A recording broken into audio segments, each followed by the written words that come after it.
공중나는 새를 보라 같이 찬양하시겠습니다. 그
아버지를 내가 믿사오다. 그의 아들 우리 주 예수 그리스도를 믿사오니 이는 성령으로 잉태하사 동정녀 마리아에게 나시고 본디오 빌라에게 고난을 받으사 십자가에 못 박혀 죽으시고 장사된 지 사흘 만에 죽은 자 가운데서 다시 살아나시며 하늘에 오르사 전능하신 하나님 편에 앉아 계시다가 저리로서 산자와 죽은 자를 심판하러 오시리라. 성령을 믿사오며 거룩한 공예와 성도가 서로 교통하는 것과 죄를 사하여 주시는 것과 몸에 다시 사는 것과 영원히 사는 것을 믿사옵나이다. 아멘. 우리 빈들의 마음을 같이 찬양하시겠습니다.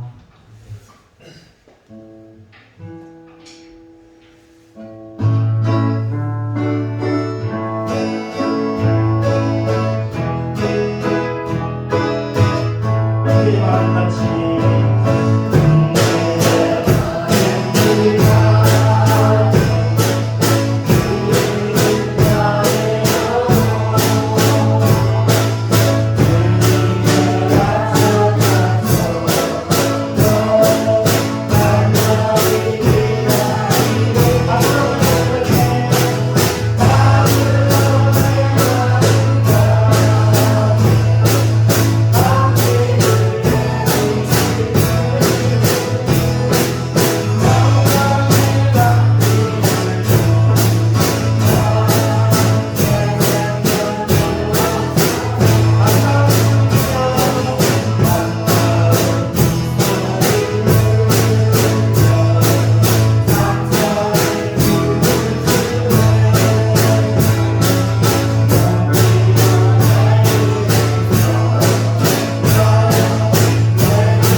주는 나의 목자이시니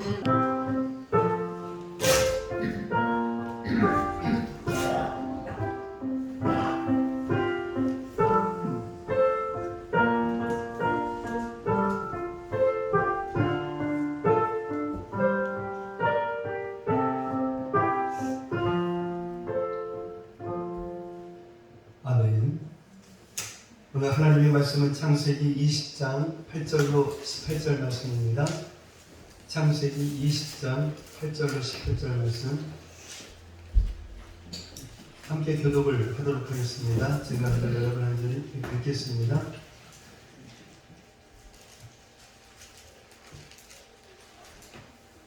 아비멜렉이 그날 아침에 일찍이 일어나 모든 종들을 불러 그 모든 일을 말하여 들려주니 그들이 심히 두려워하였더라.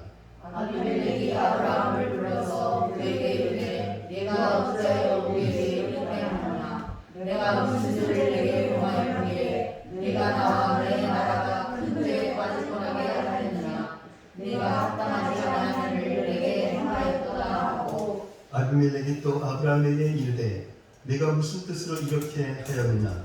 아브라함이 이르되 이 곳에서는 하나님을 두려워함이 없으니 내 아내로 말미암아 사람들이 나를 죽일까 생각하였으며 또 그는 정말로 나의 이복 누이로서 내 아내가 되었음이니라.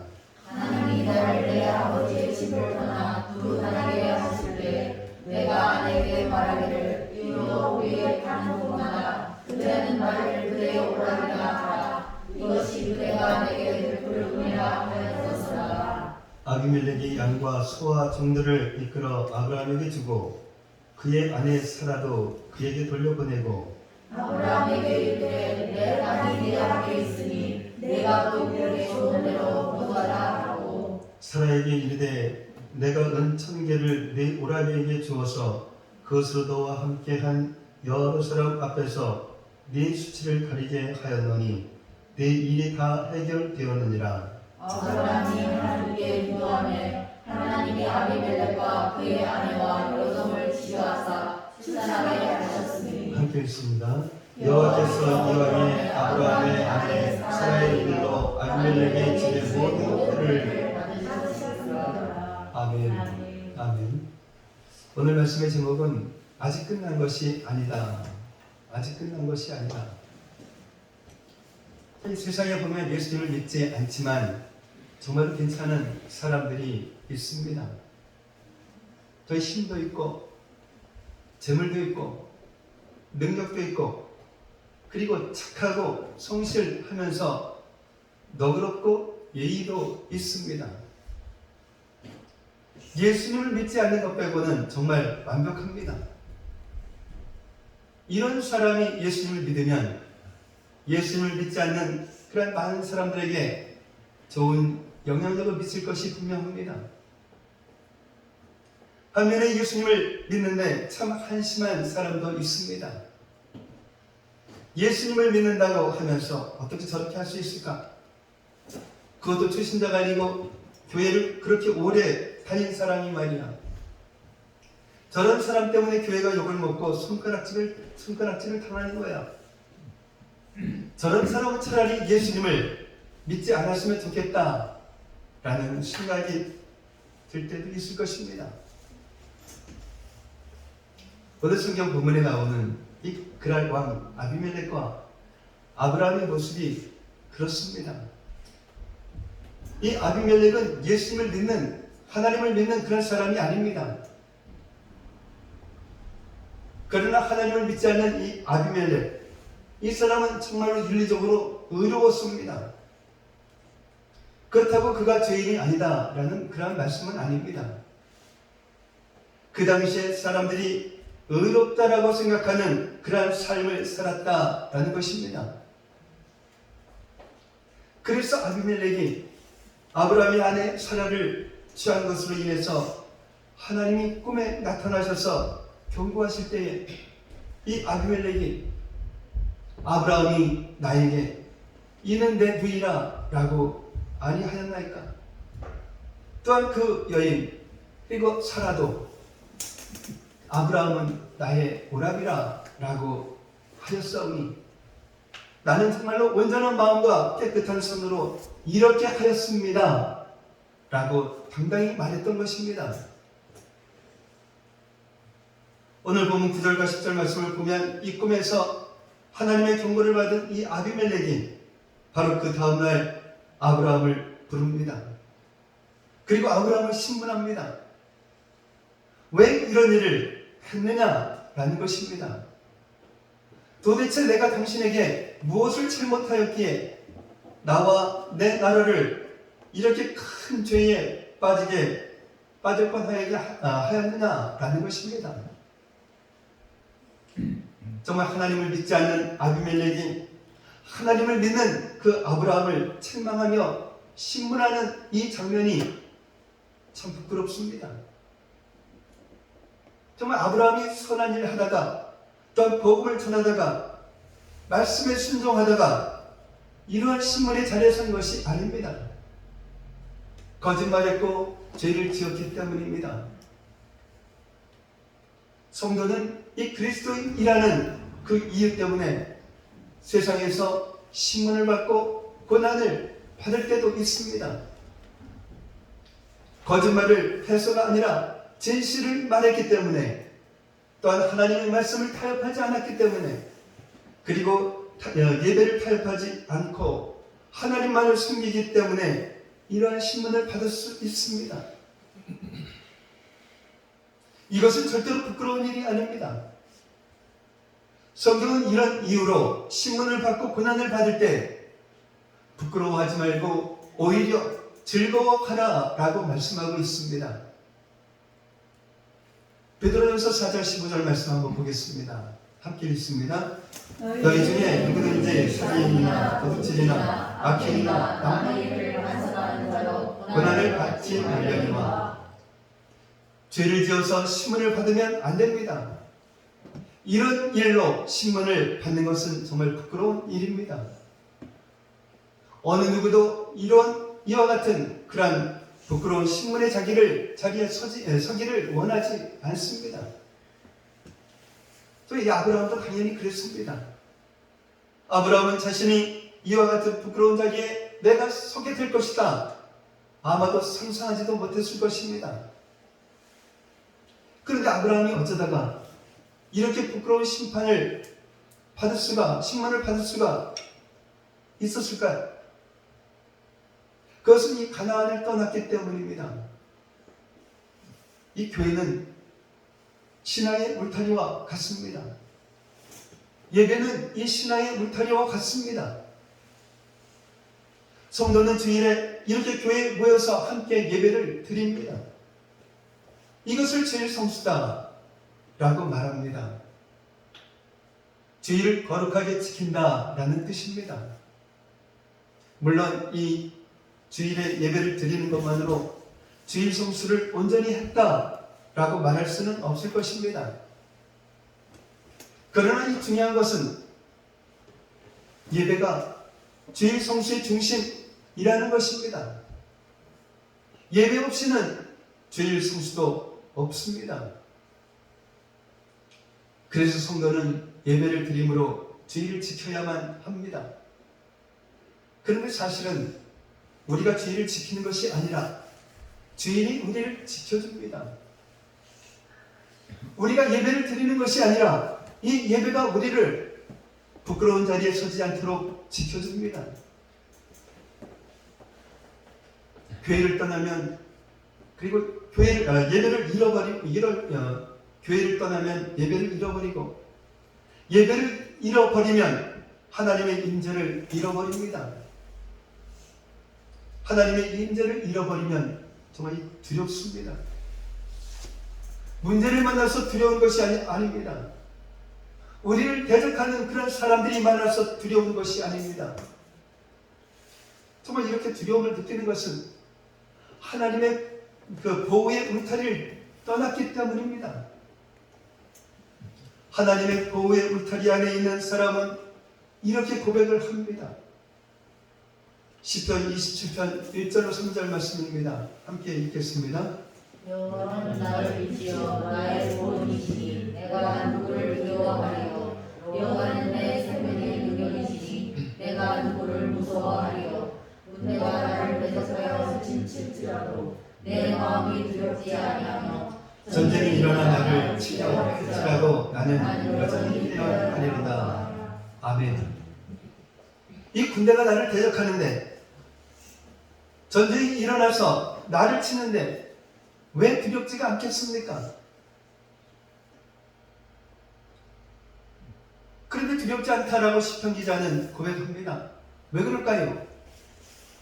그 이유가 다음 편에 나옵니다.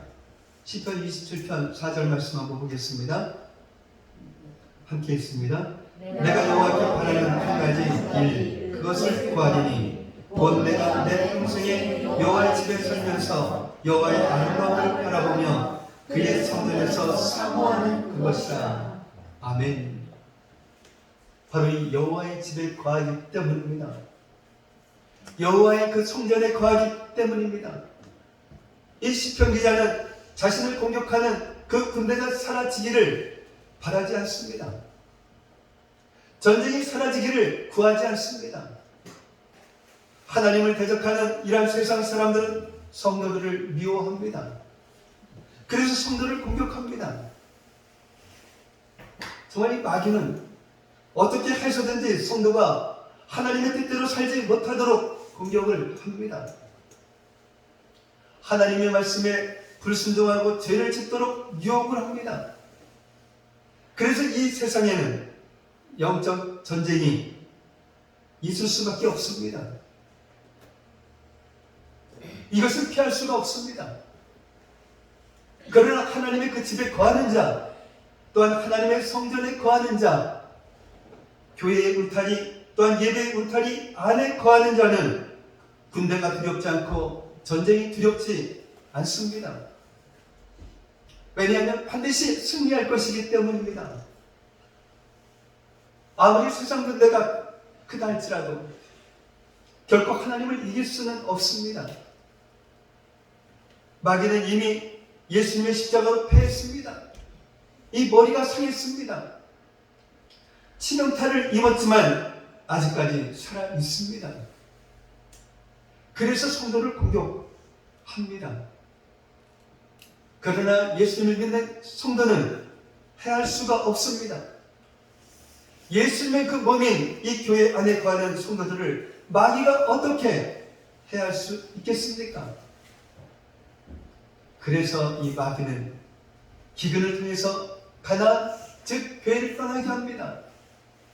시험을 통해서 교회를 떠나고 또한 예배의 자리를 떠나게 합니다. 하나님의 그 보호의 울타리를 떠나게 합니다. 그래야만 성도를 해할 수가 있기 때문입니다. 기억하시기 바랍니다. 하나님이 우리를 보호해 주시지 않는 것이 아니라 우리가 하나님의 그 보호의 울타리를 떠나는 것입니다. 이 누가복음 15장에 나오는 둘째 아들처럼 말입니다. 둘째 아들은 아버지의 그 울타리가 정말 싫었습니다. 내 마음대로 살고 또한 아버지의 울타리가 자신을 얽어매는 것처럼 느껴졌습니다. 아버지의 그 울타리만 벗어나면 정말로 이 자유로운 그러한 인생, 행복한 인생을 살 줄 알았습니다. 그래서 아버지에게 자신이 받을 그 유산을 요구합니다. 그런데 아버지는 아들의 요구를 들어줍니다. 정말 이해할 수가 없지요. 그러나 아버지는 이미 자신에게서 마음이 떠난 그 아들을 아무리 붙잡으려고 해도 소용이 없다라는 것을 알았습니다. 정말 아들이 가고자 하는 그 길을 막아선다라고 하면 아들은 아버지가 자신을 사랑하지 않는다라고, 아버지가 자신의 그 인생의 걸림돌이라고 생각할 것입니다. 이 붙잡아도 결국은 아들은 아버지를 떠나갈 것이고, 그렇게 되면은 아버지는 영원히 아들을 잃게 되는 것입니다. 그래서 아버지는 말도 되지 않는 이 아들의 요구를 들어줍니다. 왜냐하면 이 아들을 다시 얻는 길은 그 아들 스스로가 아버지의 사랑을 깨닫고 돌아오는 그 방법밖에 없기 때문입니다. 이 아버지의 간섭에 울타리를 떠난 그 아들은 너무나 행복했습니다. 아버지의 울타리가 없으니 무엇이든지 자기 마음대로 할 수 있었습니다. 아버지의 재산을 가지고 자녀들과 함께 즐기고 허랑방탕하게 살았습니다. 그러나 그 행복은 영원하지가 않았습니다. 결국은 이 돼지를 치면서 돼지가 먹는 그 지금 열매를 먹어야 하는 부끄러운 인생이 되고 말았습니다. 아니, 돼지가 먹는 그러한 열매조차 배부르게 먹을 수 없는 돼지보다 못한 그러한 인생이 되고 말았습니다. 그때 깨닫습니다. 자기 마음대로 살고 싶었던 그러한 삶은 자유가 아니라 육신의 이 쾌락을 따라 살고 싶었던 방종이었다라는 것을 말입니다. 아버지가 자신을 얼마나 사랑하고 있는지를 말입니다. 아버지의 그 울타리는 자신을 얽어매고 자신의 그 삶을 구속하는 그런 울타리가 아니라 자신을 죄로부터 보호해주고 또한 사랑의 울타리였다는 것을 말입니다. 정말 이것을 깨달은 이 아들은 부끄러운 모습에도 불구하고 아버지께로 돌아갑니다. 아버지는 이 둘째 아들을 향해 달려갑니다. 돼지를 치며 살았던 이 아들, 돼지의 오물로 인하여서 더럽고 냄새나고 부정한 그런 아들을 안고 입을 맞춥니다. 우리는 다 이 둘째 아들 같습니다. 내 마음대로 살고 싶어서 하나님 아버지를 떠났습니다. 하나님의 보호의 울타리를 떠나서 마귀의 종노릇을 하면서 살았습니다. 그러다가 돼지를 치며 사는, 돼지가 먹는 것을 먹어야 하는 천하고 부끄러운 인생이 되었습니다. 그러나 기억하십시오. 날마다 이 둘째 아들을 기다리던 아버지처럼 하나님 아버지가 우리를 기다리고 있다라고 하는 것을 말입니다. 그러니 우리는 하나님 아버지께로 돌아가면 됩니다. 아무리 추하고 부끄럽고 부정한 인생이라도 하나님 아버지는 우리를 안아주십니다. 우리에게 입을 맞추시며 너는 나의 사랑하는 자녀라고 말합니다. 그래서 이 성도는 교회를 떠나면 안 됩니다. 이 예배의 자리를 떠나면 안 됩니다. 아버지의 집에 거하는 자는 정말 두렵지 않습니다. 예배의 울타리 안에 있는 자는 두렵지 않습니다. 그래서 세상을 이기고 또한 고난을 이기고 죄의 유혹을 이깁니다. 아브라함처럼 부끄러운 신문의 자리에 서지 않습니다. 오늘 보면 11절과 12절 말씀을 보면 아비멜렉의 신문에 아브라함이 사라가 자신의 이복 누이라고 대답을 합니다. 이 사라가 이복 누이인 것은 맞지만 지금은 아브라함과 결혼한 아브라함의 아내입니다.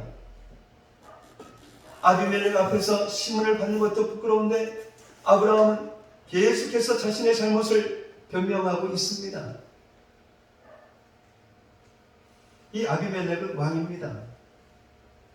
아브라함은 왕에게 거짓말을 했고 그로 인하여서 아비멜렉은 큰 죄를 지을 뻔했습니다. 아비멜렉은 그런 아브라함을 얼마든지 죽일 수가 있었습니다. 아브라함도 그것을 알았습니다. 그래서 그것이 두려워서 아비멜렉에게 계속 변명하고 있는 것입니다. 자신의 죄를 인정하는 것이 두려운 것은 죄를 인정하면 그 죄에 따르는 벌을 받아야 하기 때문입니다. 그래서 사람들이 하나님 앞에서 자신의 죄를 인정하지 않는 것입니다. 자신이 그 죄인임을 인정하지 않는 것입니다. 이 세상 사람들이 다 그렇게 사는데 그것이 무슨 죄냐? 라고 말입니다. 자신은 다른 사람에게 거짓말한 적도 없고 다른 사람에게 피해를 준 적도 없고 부정한 방법으로 이익을 얻은 적도 없고 그리고 또한 법을 어긴 적도 없다라고 말합니다. 그런 내가 왜 죄인이냐? 라고 말입니다. 왜 이렇게 말하는 것일까요? 자신이 죄인인 것을 인정하면 심판을 받아야 하기 때문입니다. 예수님을 믿든 믿지 않든 이 죄에는 심판이 따른다라고 하는 것을 알기 때문입니다. 이 마음에 양심이 있기 때문입니다. 그래서 사람들은 죄인이라는 그 말을 듣기 싫어합니다. 누가 좋아할까요? 당신이 죄인이라고 말하면. 오히려 그러면 화를 내죠. 왜 내가 죄인이냐라고 말입니다. 정말 이 심판이 두렵기 때문입니다. 사람 앞에서 자신의 죄를 변명해도 안 되지만 하나님 앞에서는 더욱 그렇습니다. 아니, 하나님 앞에서는 죄를 변명할 그런 필요가 없습니다. 예수님께서 십자가에서 죽으심으로 인류의 그 모든 죄의 그 심판을 받으셨기 때문입니다.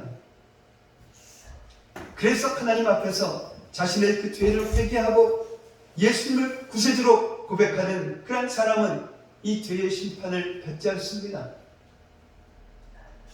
예수님께서 십자가에서 흘리신 그 피로 모든 죄가 용서받았기 때문입니다. 이것이 예수님을 믿는 자들이 누리는 은혜요 또한 구원의 복인 것입니다.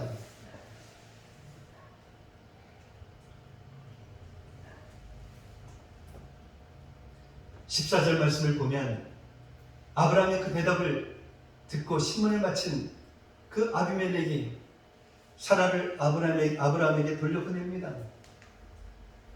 그런데 선뜻 이해가 가지 않는 부분이 있습니다. 아비멜렉이 양과 소와 종들을 아브라함에게 준 것입니다.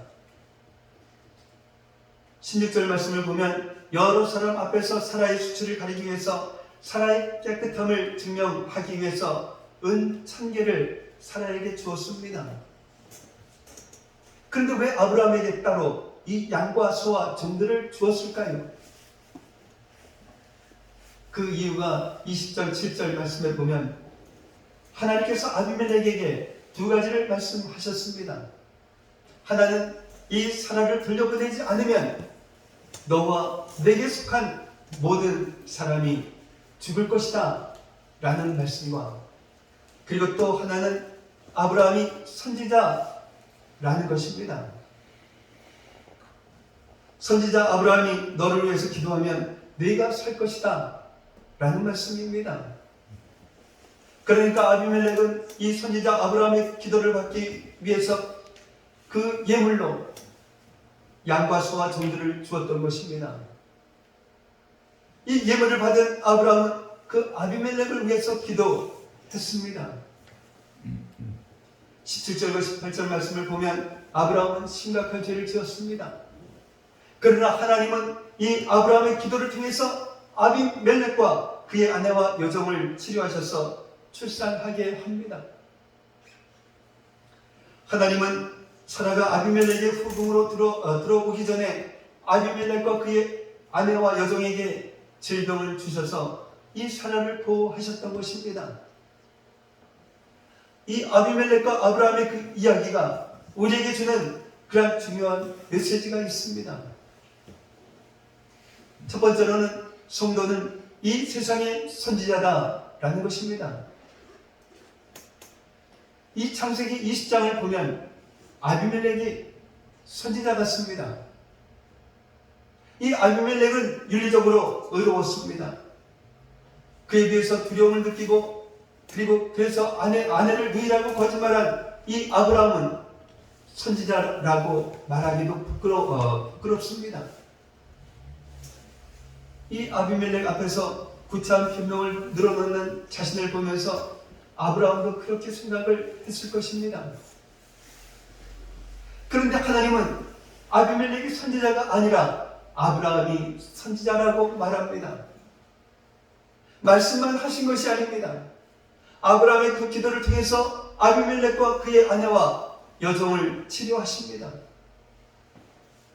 정말 이 방금 전까지는 아브라함을 신문한 그 아비멜렉이 이제는 양과 소와 종들을 주면서 이 아브라함에게 기도를 부탁합니다. 왜냐하면 이 아브라함이 선지자이기 때문입니다. 아브라함의 기도가 없이는 자신과 자신의 그 아내와 여종이 치료받을 수 없기 때문입니다. 이 신문하던 아비멜렉이 신문을 받던 아브라함에게 기도를 받는 그런 이 장면을 한번 생각해 보십시오. 이 놀라운 그런 반전이 일어난 것입니다. 어떻게 이러한 일이 가능하겠습니까? 바로 아브라함이 하나님께서 택하신 하나님의 자녀이기 때문입니다.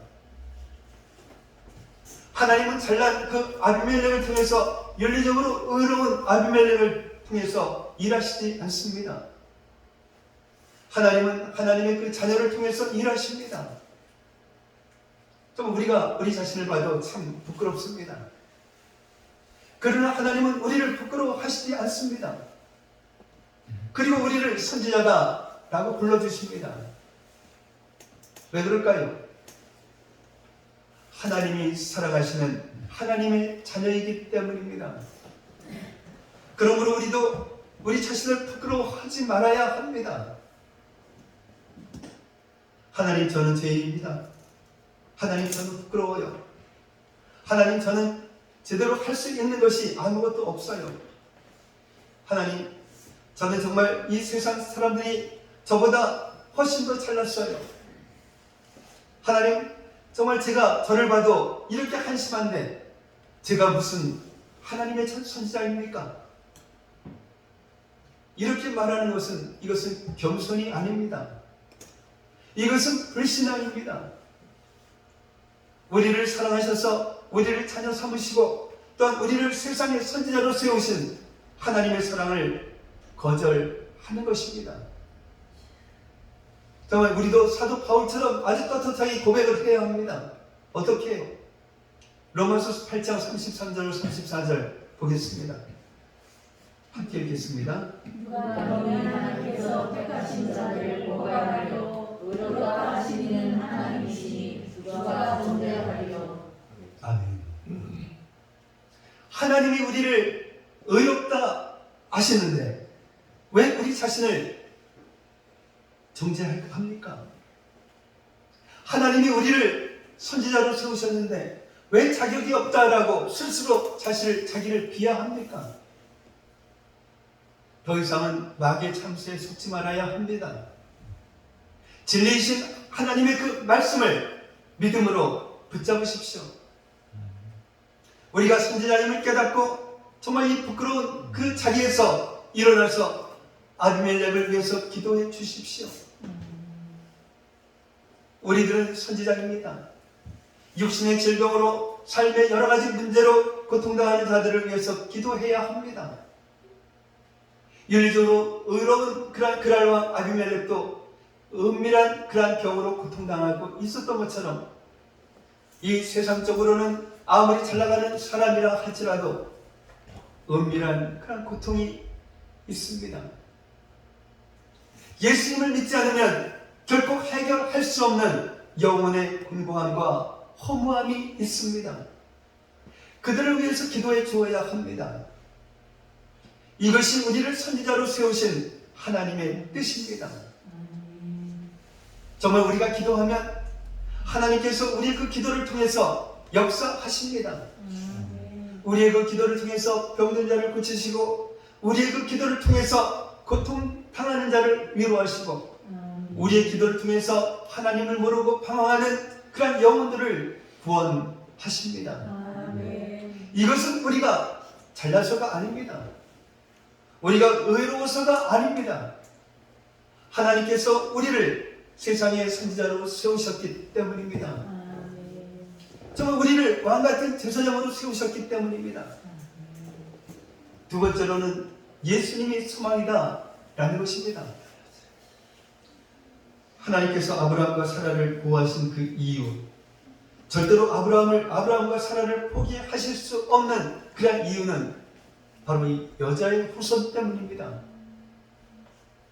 온 인류를 구원하실 예수 그리스도가 이 땅에 오시는 그 사명을 감당할 경건한 자손을 낳아야 하기 때문입니다. 그래서 아브라함이 그 안에서 어떠한 죄를 짓고 그로 인해서 어떤 일이 일어날지를 아시는 그 하나님께서 미리 아비멜렉의 집에 그 모든 태를 닫으셨던 것입니다. 아비멜렉과 사라가 동침하면 하나님이 약속하신 그 이삭이 태어날 수가 없습니다. 아브라함의 그 연약함보다 하나님의 그 은혜가 훨씬 더 큽니다. 아브라함의 그 죄보다 하나님의 구원의 능력이 훨씬 더 강합니다. 정말 아브라함이 죄를 지었지만 그럼에도 불구하고 하나님은 반드시 하나님의 구원의 역사를 이루어 가십니다. 그렇더라고 이 죄를 지어도 괜찮다라는 그런 뜻은 아닙니다. 이 자신의 그 죄로 사라를 아비멜렉에게 보낸 이 아브라함은 이 지옥과 같은 그런 고통을 겪었을 것입니다. 이 죄는 정말 공짜가 아닙니다. 그러므로 죄를 절대로 가볍게 여겨서는 안 됩니다. 정말 중요한 것은 우리의 그 연약함이, 우리의 죄가 하나님의 구원의 역사를 가로막을 수 없다라는 것입니다.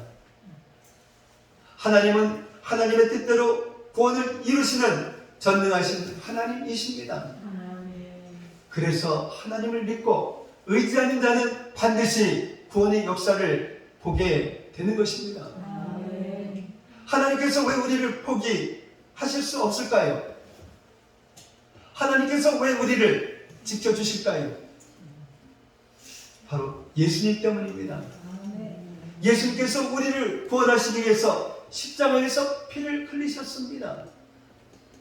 그리고 생명을 주셨습니다. 그래서 포기하실 수 없는 것입니다. 이사야서 49장 15절 말씀 한번 보겠습니다. 함께 읽겠습니다. 여인이 어찌 그 젖먹는 자식을 믿겠으며 자기 잉태에서 난 아들을 긍휼히 여기지 않겠느냐. 그들은 혹시 믿을지라도 나는 너를 믿지 않을 것이다. 아멘. 정말 어미가 어찌 자식을 잊을 수 있겠습니까? 절대로 잊을 수 없습니다. 절대로 포기할 수 없습니다.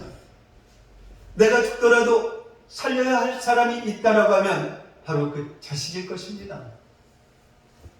그러나 혹시 이 자식을 잊고 자식을 포기하는 그러한 어미가 있을지도 모르겠습니다. 실제로 세상에서는 그런 일들이 일어나고 있습니다. 그러나 하나님은 절대로 우리를 잊지 아니하고 절대로 우리를 포기하지 아니할 것이다 라고 말씀하셨습니다. 바로 예수님 때문입니다. 예수님의 그 피값으로 우리를 사셨기 때문입니다. 그리고 지금도 예수님께서 하나님의 그 보좌 우편에 앉으셔서 우리를 위해서 중보기도 하시기 때문입니다. 이 그랄 왕 아비멜렉에게 아내를 보낸 아브라함은 정말 더 이상 소망이 없었습니다. 자신이 할 수 있는 것은 아무것도 없었습니다. 사라가 아비멜렉의 그 후궁이 되었으니 자신과 사라에게 아들을 주시겠다 하신 하나님의 그 약속도 물거품이 되고 말았습니다. 아브라함의 그 인생은 말 그대로 여기에서 끝입니다. 하나님의 그 약속도 끝입니다. 그 당시 그 현실을 보면 말입니다. 그러나 아브라함의 그 인생은 아직 끝난 것이 아닙니다. 아브라함에게는 여전히 소망이 있습니다. 여자의 후손 예수 그리스도의 그 사명이 있기 때문입니다.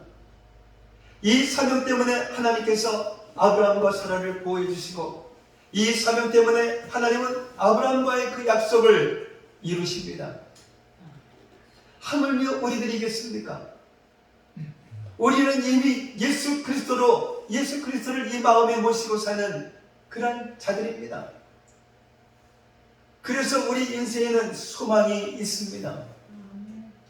아브라함처럼 심각한 그런 죄를 짓고 말로 다할 수 없는 부끄러움과 고통 가운데 있다 할지라도 예수님을 구세주로 고백하고 있다라고 하면, 나의 구주 되신 그 예수님을 붙잡고 있다라고 하면 아직 끝난 것이 아닙니다. 세상 사람은 힘있고 능력있고 착하고 성실한 사람을, 그런 사람을 주목합니다. 그러나 하나님은 예수님을 소망으로 삼는 그런 사람을 주목합니다. 세상 사람이 보기에는 아무리 한심하고 초라하고 아브라함처럼 죄를 짓고 부끄러운 그런 자리에 섰다 할지라도 하나님은 이 예수님을 소망으로 삼는 그런 사람을 선지자로 세우셔서 하나님의 그 구원의 역사를 이루어 가십니다. 정말 아직 끝난 것이 아닙니다. 예수님이 함께 하시는 인생은 반드시 소망이 있습니다. 예수님은 우리의 그 모든 부끄러움을 씻어주시고 예수님은 그 어떤 절망에서도 우리를 건져내십니다. 예수님, 그분이 우리를 살게 하신다라는 그 사실을 확실히 믿는 그런 저와 여러분들이 되시기를 예수님의 이름으로 축복합니다. 기도합니다. 사랑의 아버지 하나님 감사합니다.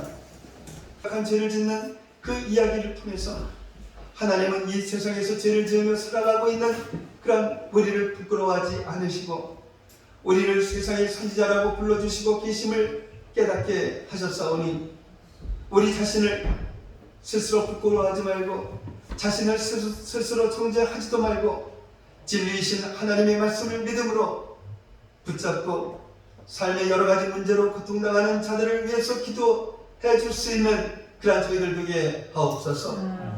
아브라함이 죄를 지었지만 그럼에도 불구하고 하나님은 반드시 하나님의 구원의 역사를 이루어가고 계셨으며 우리의 연약함이, 우리의 죄가 하나님의 구원의 역사를 가로막을 수 없으며 예수님만이 우리의 소망임을 깨닫고 예수님 그분이 우리를 살게 하신다라는 것을 확실히 믿고 살아가는 저희들 되게 하옵소서. 예수님의 이름으로 기도하옵나이다. 아멘.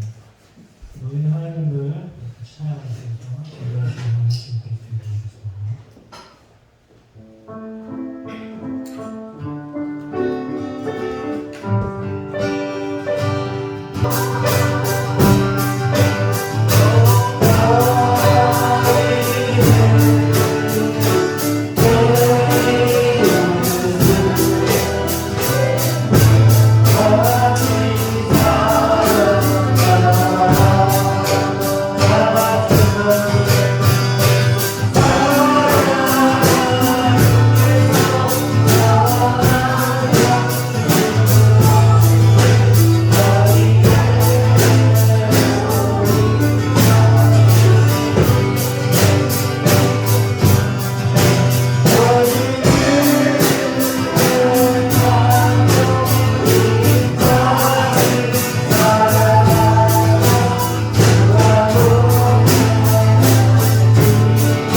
사랑의 아버지 하나님 감사합니다. 기도가 끝날 이렇게 주님 앞에 나와서 예배드릴 수 있는 저희들 되게 하시고 하나님께 영광을 올려드리는 저희들 되게 하시니 감사를 드립니다. 오늘 이렇게 하나님 앞에 나오면서 정성껏 예물을 주님 앞에 올려드렸습니다. 예물을 올려드린 그 손길 기억하시고 복의 복을 주시되 하나님께서 약속하신 저 하늘의 복과 땅의 복으로 그 가장 창고를 가득 채워주셔서 이 세상을 살아가기에 조금도 부족함이 없는 저희 성도들 되게 하시고, 우리 주변의 어려운 사람들 그냥 지나치는 것이 아니라 저들의 손을 잡아주고 나눠주는 그런 삶을 살아가기에도 부족함 없는 저희 성도들 되게 하옵소서. 아멘. 이 시간 드려진 이 예물이 주님 안에서 온전한 예물이 되게 하여 주셔서 이 예물이 사용되어지는 곳곳마다 놀라운 주님의 역사가 일어나게 하여 주셔서 아멘. 감사하며 축복하며 예수님의 이름으로 기도하옵나이다. 아멘. 오늘 함께 예배드리신 여러분을 예수님의 이름으로 환영하고 축복을 합니다. 이 다음 주 대표 기도는 오해우 집사님 준비하실 수 있도록 전달해 주시기 바랍니다. 11월 7일 다음 주 일일 추수감사절 및 교회 입당 주년 기념 예배로 예배를 드립니다. 또한 주일학교 발표회도 준비가 되어 있습니다. 참석하셔서 주일학교 언니들 격려해주고 주시면 감사하겠습니다. 그리고 11월 7일 다음 주 예배에 자금 전달식이 있습니다. 대상자 되는 아이들은 부모님과 함께 참석해 주시면 감사하겠습니다. 대상자는 이번 주에 연락을 하도록 하겠습니다. 그리고 그 다음 주 11월 14일 세례 예식과 성찬 예식이 있습니다. 세례자는 허자명과 유민석 되겠습니다. 그리고 오늘 들어가실 때 이 교회 달력이 나왔습니다. 이렇게 표지는 날마다 감사라고 이렇게 되어 있는데 내용을 보시면 매일매일 어떠한 것을 감사해야 하는지 또 감사 제목들이 조그만 것이 이렇게 나와 있습니다. 저 보시면서 정말 그날 이 감사를 하시며 살아가는 여러분 되시기를 바라겠습니다. 오늘 그리고 처음 나오신 분들이 있습니다. 박재만과 이양숙 님이 두 분이 나오셨습니다. 박수해 주시기 바랍니다.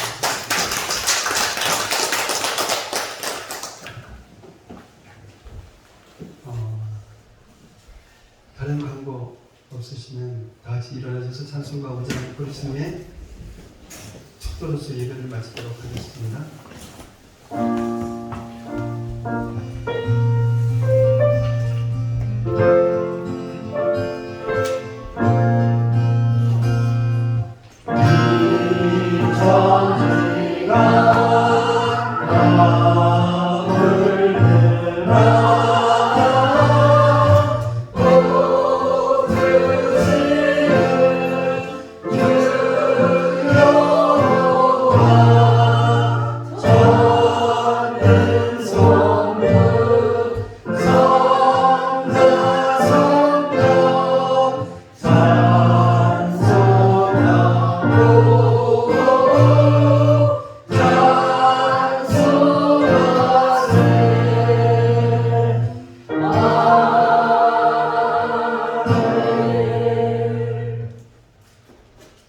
이제는 우리 주 예수 그리스도의 은혜와 하나님 아버지의 무한하신 사랑하심과 내주하시는 성령님의 강화감동 충만 교통하심이 오늘 이 시간 아직 끝난 것이 아니라는 그 말씀을 듣고 아브라함이 죄를 지었음에도 불구하고 선지자라 칭해 주시고 예수님만이 소망임을 깨닫게 하셨사오니 오직 하나님을 의지하고 예수님이 함께 하시는 그런 인생은 반드시 소망이 있음을 확실히 믿는 그런 믿음의 자녀들이 되리라 다짐하며 들어가는 성도들 머리 위에, 성도들의 가정과 모든 생활 위에, 성도들의 직장과 사업장 위에, 그리고 공부하는 학생들 머리 위에 이제로부터 영원까지 함께 있을지어다.